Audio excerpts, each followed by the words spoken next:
We're speaking shortly after the end of the 2014-15 term, and it closed with the dramatic Obergefell case on same-sex marriage and marriage equality, and you dissented along with three other justices. I think you each wrote your own dissents, and yours is a powerful dissent, which I recommend to everyone to read in full, but it does close with a strong, I could say, Bickellian. It reminded me of Alexander Bickel, the least dangerous branch, concern that you express about almost the legitimacy of the court in light of this decision. You say this is people are sincere and wishing in the vision of liberty. The majority was sincere in the vision of liberty it held and it expressed in this case, but this sincerity is cause for concern, not comfort.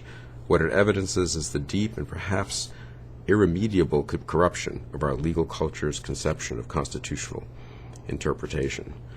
That's a strong statement, and you obviously thought a lot before writing it, and just explain the corruption and explain what we citizens should think about that.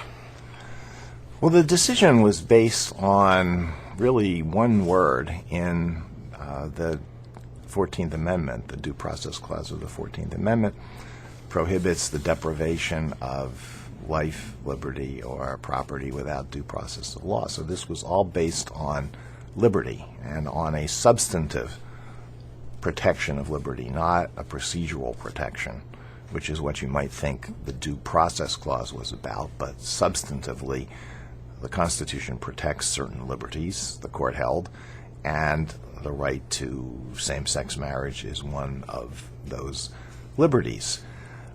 The idea of substantive due process has been very controversial throughout the court's history. It was a prominent feature in a number of pre-New Deal Supreme Court decisions where it was used to protect property rights. And the New Deal constitutional revolution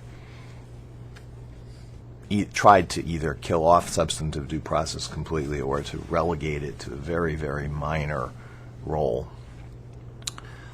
But it has experienced a revival in more recent years, not in the area of property rights, but in the area of some non-property individual rights, including same-sex marriage. So the jurisprudential question is what limits the definition of how do we determine what liberty in the 14th Amendment means. Liberty means different things to different people. That for libertarians, for classical liberals, it does include the protection of economic rights and property rights. For progressive social democrats, it includes the protection, a right. Liberty means the freedom from want, et cetera, government benefits.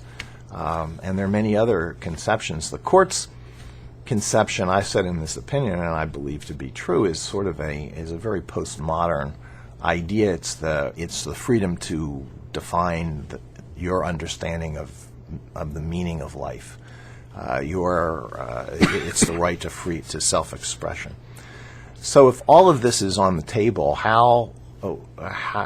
where are the legal limits on it? If a libertarian is appointed to the Supreme Court, is it then proper for the libertarian to say, well, I think that there is a right to work for less than the minimum wage. I think there's a right to work as many hours as I want without being limited by the government. I think I have the right to build whatever I want on my property, irrespective of zoning laws and so forth. If a socialist is appointed to the Supreme Court, can the socialist say, I think that the liberty in the 14th Amendment means that everyone should have a guaranteed annual income, or that all education through college should be absolutely free, or whatever? There's no limit. The court had tried to limit this in some earlier cases from the Rehnquist era, prominently a case called Glucksberg, which involved the claim that there's a constitutional right to die, by saying that this liberty protects those rights that are deeply rooted in the traditions of the country. So you had to find a strong historical pedigree for this right. But the Obergefell decision threw that out, did not claim that there was a strong tradition of protecting the right to same-sex marriages. Would have been impossible to find. So we are at sea. I think. I don't know what the limits of substantive liberty protection under the 14th Amendment are at this point. And I suppose that does get to the question of the court's credibility and authority. I mean, if they're just at sea, who gave them the right to steer the ship, right? Exactly. I mean, Exactly. Exactly. It. What is? Where do we get the authority to impose what we think about same-sex marriage, or what we think about minimum wage laws, or what we think about free college tuition, or anything else on the rest of the country, if it's not in the text of the Constitution, or if it's not in something that is objectively ascertainable, if it's just whatever I, as an appointee to the Supreme Court, happen to think is very important. So I don't know where it raises questions of legitimacy. It raises practical questions, because the more the court does this sort of thing, the more the process of nomination and confirmation will become like an election. It will become like a political process. I suppose it also doesn't give any guidance to lower court judges about where they should draw the line. So you'll have other people presumably deciding you have a right to use heroin or something. Why? I think that's right.